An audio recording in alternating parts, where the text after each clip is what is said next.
جب بنی اسرائیل کی بدعمالیاں بہت بڑھ گئیں اور ان پر خدا کی طرف سے یہ عذاب آیا کہ ایک ایسا ظالم بادشاہ ان پر مسلط کر دیا گیا جس کا نام بخت نصر بابلی تھا، وہ غیر مسلم تھا۔ اس بادشاہ نے بڑی فوج کے ساتھ بیت المقدس پر حملہ کیا، شہر کے 1,00,000 باشندوں کو قتل کر دیا، 1,00,000 کو ملک کے شام میں ادھر ادھر بکھیر کر رکھ دیا اور 1,00,000 کو غلام بنا لیا۔ حضرت عزیر بھی انہی قیدیوں میں تھے۔ اس کے بعد اس بادشاہ نے پورے شہر بیت المقدس کو توڑ پھوڑ کر برباد کر ڈالا، ویران بنا ڈالا۔ اب یہ بخت نصر کون تھا؟ قوم عمالقہ کا ایک لڑکا ان کے بت نصر کے پاس لاوارث پڑا ہوا ملا۔ چونکہ اس کے باپ کا نام کسی کو معلوم نہیں تھا تو اس لیے لوگوں نے اس کا نام بخت نصر یعنی نصر کا بیٹا رکھ دیا۔ خدا کی شان دیکھیں کہ یہ لڑکا جب بڑا ہوا تو کہراسف بادشاہ کی طرف سے سلطنت بابل پر گورنر اپوائنٹ کیا گیا، مقرر کیا گیا۔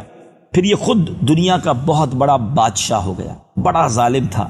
اب کچھ دنوں کے بعد حضرت عزیر علیہ السلام جب بخت نصر کی قید سے آزاد ہوئے، اپنے خچر پر بیٹھ کر بیت المقدس کے شہر میں داخل ہوئے۔ شہر کی ویرانی، بربادی، ہر طرف تباہی دیکھ کر آپ بڑے افسردہ ہوئے۔ چاروں طرف چکر لگایا مگر کہیں انسان کی شکل دیکھنے کو نہ ملی۔ ہاں یہ دیکھا کہ درختوں پر خوب پھل لگ گئے ہیں جو پک کر تیار بھی ہو گئے ہیں، مگر ان پکے ہوئے پھلوں کو توڑنے والا کوئی نہیں ہے۔ یہ منظر دیکھ کر نہایت ہی افسوس کے ساتھ آپ کی زبان سے یہ جملہ نکلا کہ کیا اللہ تعالیٰ اس ویرانی کے بعد بھی کیا اس شہر کو آباد کرے گا؟ آپ نے کچھ پھلوں کو توڑ کر تناول فرمایا، انگوروں کا رس نچوڑ کر اس کا شیرہ نوش فرمایا، بچے ہوئے انگور کے شیرے کو اپنی مشک میں بھر لیا اور اپنے گدھے کو ایک مضبوط رسی سے باندھ دیا۔ پھر آپ ایک درخت کے نیچے لیٹ کر سو گئے۔ مگر ناظرین، اب ایک عجب کہانی، اب ایک عجب واقعہ شروع ہوتا ہے کہ اس ویران شہر میں جہاں پھل پکے ہیں کوئی توڑنے والا نہیں ہے، شہر ویران ہے، انسان نہیں ہے۔ حضرت عزیر آرام کرنے لگے، اسی دوران آپ کی وفات ہو گئی، آپ کی روح قبض کر لی گئی۔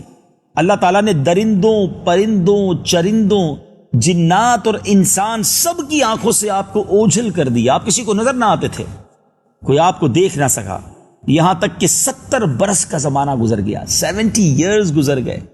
پھر ملک فارس کے بادشاہوں میں سے ایک بادشاہ اپنے لشکر کے ساتھ بیت المقدس کے اس ویرانے میں داخل ہوا، بہت سے لوگوں کو یہاں لا کر بسایا، شہر کو پھر دوبارہ آباد کر دیا۔ بچے کھچے بنی اسرائیل جو اطراف و جوانب میں بکھرے ہوئے تھے، دور دور چلے گئے تھے، سب کو بلا بلا کر شہر میں آباد کیا، اور ان لوگوں نے نئی عمارتیں بنائی، قسم قسم کے باغات لگا کر شہر کو پہلے سے زیادہ خوبصورت اور بارونق بنا دیا۔ اب 100 برس گزر گئے، مزید یعنی 30 سال میں یہ شہر آباد ہو گیا۔ حضرت عزیر علیہ السلام اب حیات نہ تھے، ظاہری طور پر آپ کی روح قبض ہو چکی تھی۔ اللہ تعالیٰ نے آپ کو پھر 100 برس کے بعد زندہ فرمایا۔ آپ نے دیکھا کہ اپنے گدھے کو دیکھا تو گدھا تو مر چکا تھا، اس کی ہڈیاں گل سڑ کر ادھر ادھر بکھر گئی تھی۔ پھر دیکھا کہ تھیلے میں جو پھل تھے وہ بالکل صحیح تھے، انگور کا جو شیرہ آپ نے اپنی مشک میں بھرا تھا وہ بھی بالکل ٹیسٹ اس کا خراب نہ ہوا تھا۔ تو آپ نے دیکھا کہ آپ کے سر اور داڑھی کے بال بھی کالے تھے، آپ کی ایج میں بھی کوئی اضافہ نہیں ہوا تھا، آپ کی عمر وہی 40 برس تھی۔ ابھی اسی سوچ و بچار میں تھے کہ یہ ہوا کیا ہے، کتنا ٹائم میں سویا ہوں۔ تو اللہ تبارک و تعالیٰ نے آپ پر وحی نازل کی کہ اے عزیر آپ کتنے دنوں یہاں رہے ہیں؟ تو آپ نے خیال کر کے کہا کہ شاید میں صبح سویا ہوں اور عصر کا وقت ہو گیا ہے، صبح میں نے آرام کیا ہے اور عصر کا وقت ہو گیا ہے، تو یا میں دن بھر سے کچھ کم وقت سویا ہوں۔ اللہ تعالیٰ نے فرمایا نہیں اے عزیر، تم پورے 100 برس یہاں ٹھہرے رہے ہو۔ اب تم ہماری قدرت کا نظارہ کرنے کے لیے ذرا اپنے گدھے کو دیکھو، اس کی ہڈیاں گل سڑ کر بکھر چکی ہیں، اور اپنے کھانے پینے کی چیز پر نظر ڈالو، اس میں کوئی خرابی نہیں ہوئی ہے۔ پھر ارشاد فرمایا کہ اے عزیر اب تم دیکھو کہ ہم ان ہڈیوں کو اٹھا کر کس طرح گوشت پوشت چڑھا کر تمہارے گدھے کو زندہ کرتے ہیں۔ چنانچہ حضرت عزیر علیہ السلام نے دیکھا کہ اچانک بکھری ہوئی ہڈیوں میں حرکت پیدا ہوئی اور یکدم تمام ہڈیاں جمع ہو کر اپنے جوڑ سے مل کر گدھے کا ڈھانچہ اسکیلٹن بن گیا، اور پھر لمحہ بھر میں اس ڈھانچے پر گوشت بھی چڑھ گیا۔ گدھا زندہ ہو کر اپنی بولی بولنے لگا۔ یہ دیکھ کر حضرت عزیر علیہ السلام نے بآواز بلند کہا اعلم ان اللہ علی کل شیء قدیر، میں خوب جانتا ہوں کہ اللہ سب کچھ کر سکتا ہے۔ ناظرین، یہ انٹرسٹنگ امیزنگ واقعہ جاری ہے مگر آئیے پہلے قرآن میں اس واقعے کو اللہ نے کب کہاں اور کیسے بیان کیا ہے۔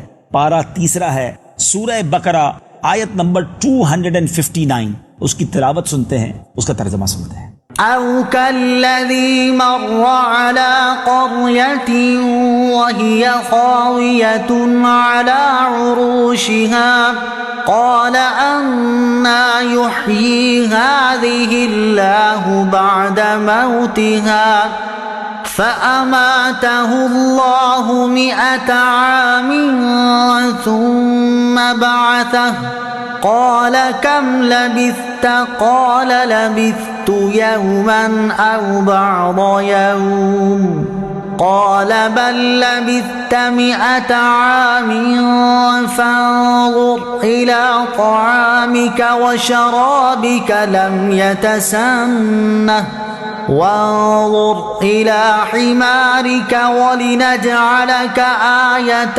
للناس وانظر إلى العظام كيف ننشزها ثم نكسوها لحما فلما تبين له قال أعلم أن الله على كل شيء قدير۔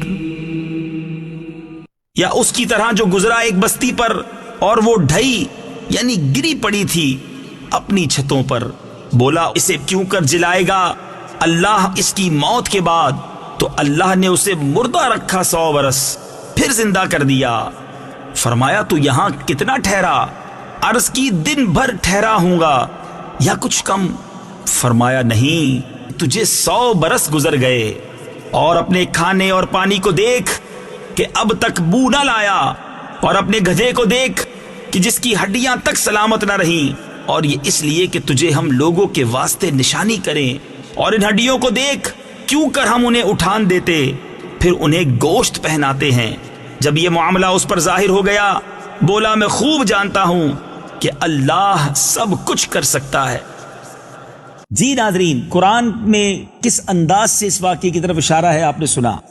اب مزید آگے چلتے ہیں۔ جو مفسرین قرآن نے اس کی تفصیل بیان کی ہے کہ جب حضرت عزیر علیہ السلام اب باقاعدہ پھر حیات میں آ گئے، ان کا گدھا بھی ٹھیک ہو گیا، تو اب آپ نے شہر کا دورہ فرمایا، اور دورہ کرتے کرتے اس جگہ پہنچے جہاں آپ کا مکان 100 برس پہلے تھا۔ نہ تو کسی نے آپ کو پہچانا، نہ آپ کسی کو پہچان سکے۔ ایوری بڈی لک لائک اسٹرینجر، نئے لوگ نظر آ رہے تھے کیونکہ 100 برس کا گیپ آ چکا تھا۔ اب یہ دیکھا کہ ایک بڑی بوڑھی عورت، اپاہج عورت اس دروازے کے قریب بیٹھی ہے۔ اس عورت کی عمر مور دین 100 ایئرس تھی۔ آپ نے اس سے پوچھا کہ کیا یہی عزیر کا مکان ہے؟ تو اس نے جواب دیا کہ جی ہاں۔ پھر بڑھیا نے کہا کہ عزیر کا کیا ذکر، اس کو تو 100 برس ہو گئے، وہ بالکل ہی لاپتہ ہو چکے ہیں۔ یہ کہہ کر بڑھیا رونے لگی تو آپ نے فرمایا اے بڑھیا میں ہی عزیر ہوں۔ تو بڑھیا نے کہا سبحان اللہ، آپ کیسے عزیر ہو سکتے ہیں؟ آپ نے فرمایا اے بڑھیا مجھ کو اللہ تعالیٰ نے 100 برس تک مردہ رکھا، پھر مجھ کو زندہ فرما دیا، میں اپنے گھر آ گیا ہوں۔ تو بڑھیا نے کہا کہ حضرت عزیر تو ایسے با کمال تھے کہ وہ جو دعا کرتے تھے مقبول ہوتی تھی۔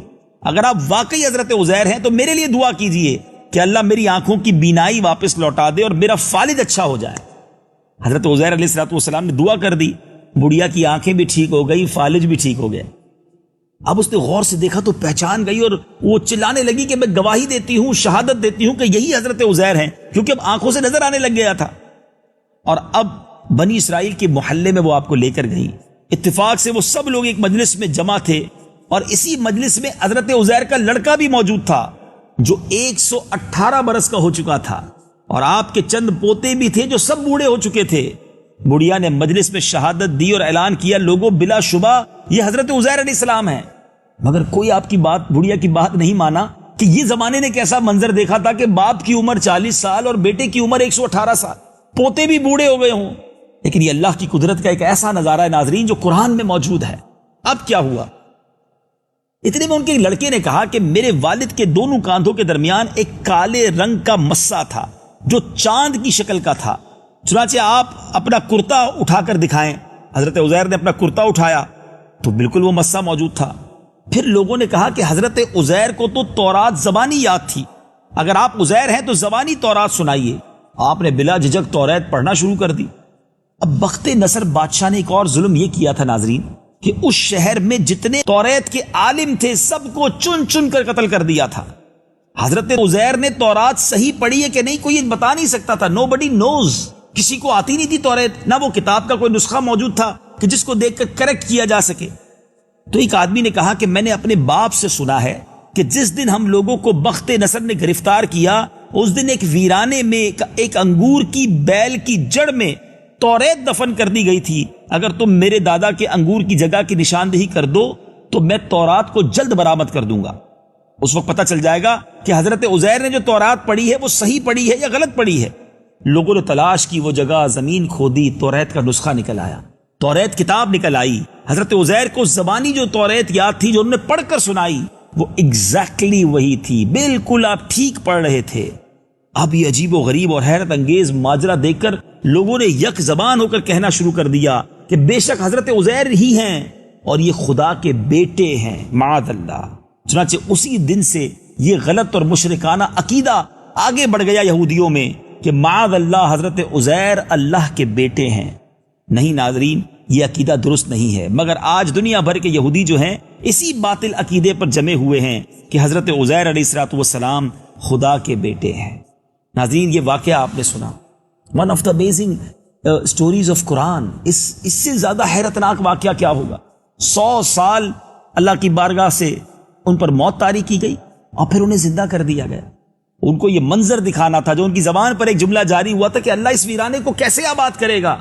ودن 100 years نقشہ ہی تبدیل ہو گیا، پورا شہر رب نے پھر آباد کر دیا۔ ان اللہ علی کل شیء قدیر، میرا رب ہر چاہے پر قادر ہے، وہ جو چاہے وہ کر سکتا ہے، وہ مالک ہے، وہ خالق ہے، وہ ہمیں مردہ کر کے بھی تو زندہ کرے گا نا، قیامت کے دن بھی تو ہمیں اٹھایا جانا ہے۔ اس قرآنی واقعے سے یہ بھی تو پیغام ملتا ہے کہ اللہ تعالیٰ قادر ہے کہ موت کے بعد پھر زندگی عطا کرے۔ اس سے یہ سیکھنے کو ملا کہ ایک ہی جگہ پر ایک ہی آب و ہوا میں حضرت عزیر علیہ السلام کا گدھا تو مر کر گل سڑ گیا، اس کی ہڈیاں بھی ریزہ ریزہ ہو گئیں، بکھر گئیں، مگر پھلوں اور شیرائے انگور اور خود حضرت عزیر علیہ السلام کی ذات میں کوئی تغیر نہیں آیا، کوئی تبدیلی نہیں آئی، کوئی آپ کو پرابلم نہیں ہوئی۔ 100 برس گزر گئے، بال بھی سفید نہیں ہوئے۔